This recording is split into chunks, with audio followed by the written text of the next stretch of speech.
الحمدللہ والصلاة والسلام علی رسول اللہ اما بعد باب فی المحافظۃ علی الاعمال باب ہے فی المحافظۃ حفاظت کرنے کا علی الاعمال اعمال پر، اعمال کی حفاظت کرنے کا بیان ہے۔ کون سے اعمال؟ یعنی اعمال صالحہ، نیک اعمال۔ قال اللہ تعالی، اللہ تعالیٰ کا ارشاد ہے، اعوذ باللہ من الشیطان الرجیم، بسم اللہ الرحمن الرحیم۔ الم یعنی، کیا وقت ہو نہیں گیا، للذین آمنوا، ان لوگوں کے لیے جو ایمان لائے ہیں، ان تخشع، کہ خشوع اختیار کریں، ڈر جائیں، قلوبہم،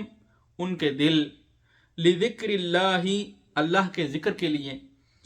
وما نزل، اور جو نازل ہوا ہے، من الحق، حق سے، اور جو حق جو ہے وہ نازل ہوا ہے، ولا یکونوا، اور وہ نہ ہوں، کالذین، ان لوگوں کی طرح جن کو اوتوا الکتاب، کتاب دی گئی تھی، من قبل، ان سے پہلے، اس سے پہلے، فطال، تو لمبی ہو گئی، علیہم، ان پر، الامد، مدت، فطال علیہم الامد، تو ان پر مدت جو ہے وہ لمبی ہو گئی، فقست قلوبہم، تو ان کے دل سخت ہو گئے۔ یعنی کیا اب وقت نہیں آ گیا کہ ایمان والے جو ہیں ان کے دل اللہ کے ذکر اور جو حق اللہ تعالیٰ نے نازل کیا ہے اس حق کے لیے ان کے دل جو ہیں وہ ڈر جائیں، خشیت اختیار کریں، اور یہ ان لوگوں کی طرح نہ ہوں جن کو کتاب دی گئی تھی ان سے پہلے، کہ جب ان پر مدت جو ہے وہ لمبی ہو گئی تو ان کے دل سخت ہو گئے۔ یہ سورہ حدید کی آیت نمبر 16 ہے۔ وقال تعالی، اور اللہ تعالیٰ کا ارشاد ہے، وقفینا، اور ہم نے رسولوں کے پیچھے بھیجا، بعیسی ابن مریم، عیسیٰ ابن مریم علیہ السلام کو، وآتیناہ، اور ہم نے ان کو دی، الانجیل، انجیل، وآتیناہ الانجیل، اور ان کو ہم نے انجیل عطا کی، وجعلنا، اور بنا دیا ہم نے، فی قلوب الذین، ان لوگوں کے دلوں میں، اتبعوہ، جنہوں نے ان کی پیروی کی، یعنی عیسیٰ ابن مریم علیہ السلام کی پیروی کی، ان کے دلوں میں اللہ تعالیٰ کہہ رہے ہیں کہ ہم نے بنا دیا، کیا بنا دی ہم نے، رأفتن و رحمتن، شفقت اور رحمت ہم نے ان کے دلوں میں بنا دی۔ اور پھر آگے فرمایا کہ ورہبانیت، اور رہبانیت، دنیا کا ترک کر دینا جو ہے، ابتدعوہا، یہ انہوں نے اس کو ایجاد کیا تھا، انہوں نے اپنے پاس سے اس کو خود گھڑ لیا تھا، ما کتبناہا، اسے ہم نے نہیں لکھا تھا، علیہم، ان پر، یعنی اسے ہم نے ان پر فرض نہیں کیا تھا۔ رہبانیت جو ہے، جو دنیا کو ترک کر دینا جو ہے، یہ انہوں نے خود اپنے پاس سے گھڑی ہوئی تھی، یہ ہم نے ان پر فرض نہیں کی تھی، ہم نے ان پر نہیں لکھی تھی۔ الا، مگر ہم نے کیا لکھا تھا ان پر؟ ہم نے ان پر فرض کیا تھا، ابتغاء رضوان اللہ، اللہ تعالیٰ کی خوشنودی کو تلاش کرنا جو ہے وہ ہم نے ان پر فرض کیا تھا، ان کے لیے ضروری کیا تھا۔ فما رعوہا، پس نہیں انہوں نے اس کا خیال رکھا، اس چیز کا انہوں نے خیال نہیں رکھا، حق رعایتہا، جیسے کہ حق تھا اس کا خیال رکھنے کا۔ الحدید،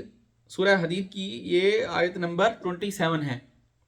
وقال تعالی، اور اللہ تعالیٰ کا ارشاد ہے، ولا تکونوا، اور تم نہ ہو جاؤ، کلتی، اس عورت کی طرح جس نے نقضت، توڑ دیا، غزلہا، اپنے مضبوطی کے ساتھ کاتے ہوئے سوت کو، من بعد قوت، من بعد قوت، مضبوطی کے بعد، بڑی محنت اور مشقت کے ساتھ اس نے جو سوت کاتا تھا اس کو اس نے کیا کیا، اس نے توڑ دیا، انکاثن، ٹکڑے ٹکڑے، یعنی بڑی محنت مشقت کے بعد بڑی مضبوطی والا جو اس نے سوت کاتا تھا اس کو اس نے ٹکڑے ٹکڑے کر دیا، یعنی خود ہی اس پہ پہلے اتنی محنت کی اور پھر اس کے بعد اس کو جو ہے وہ سارا ضائع کر دیا اس نے. تو تم ان لوگوں کی طرح نہ ہو جاؤ کہ جو ہے وہ اپنے اعمال صالحہ جو ہیں ان کو خود ہی ضائع کر بیٹھو. یہ سورہ نحل کی آیت نمبر 92 ہے. وقال تعالی، اور اللہ تعالیٰ کا ارشاد ہے کہ وَاعْبُدْ رَبَّكَ حَتَّى يَأْتِيَكَ الْيَقِينُ، اور اپنے رب کی بندگی کیجئے یہاں تک کہ آپ کو موت آ جائے. یہ سورہ حجر کی آیت نمبر 99 ہے. اور وَأَمَّا الْأَحَادِيثُ فَمِنْهَا، البتہ جو اس بارے میں احادیث ہیں امام نووی فرما رہے ہیں کہ تو ان میں سے حدیث عائشہ رضی اللہ عنہا، تو ان میں سے ایک حدیث عائشہ رضی اللہ تعالی عنہا بھی ہے جو پہلے گزر چکی ہیں. آگے وہ یہ کہہ بھی رہے ہیں کہ آخر میں نا، اس بات کے آخر میں کہ وقد سبق فی الباب قبلہ، اور وہ اس سے پہلے باب میں گزر چکی ہیں. اور وہ کیا ہے کہ وکان احب الدینی، اور تھا احب الدینی دین میں سب سے زیادہ پسندیدہ، الیہ آپ صلی اللہ علیہ وسلم کو، ما دام، جس پر ہمیشگی اختیار کرے، صاحبہ اس کا صاحب، یعنی وہ کام کرنے والا، علیہ جس پر، یعنی کوئی شخص جو ہے وہ اگر نیک عمل کر رہا ہے تو جس نیک عمل پر وہ مداومت اختیار کرتا ہے، ہمیشگی اختیار کرتا ہے، جس کو وہ ہمیشہ کرتا ہے، ریگولر ہے اس کے کرنے میں، تو وہ کام جو ہے that was the most beloved thing to رسول اللہ صلی اللہ علیہ وسلم. اللہ تعالیٰ سے دعا ہے اللہ تعالیٰ ہمیں عمل کی توفیق نصیب فرمائے. وآخر دعوانا ان الحمد للہ رب العالمین.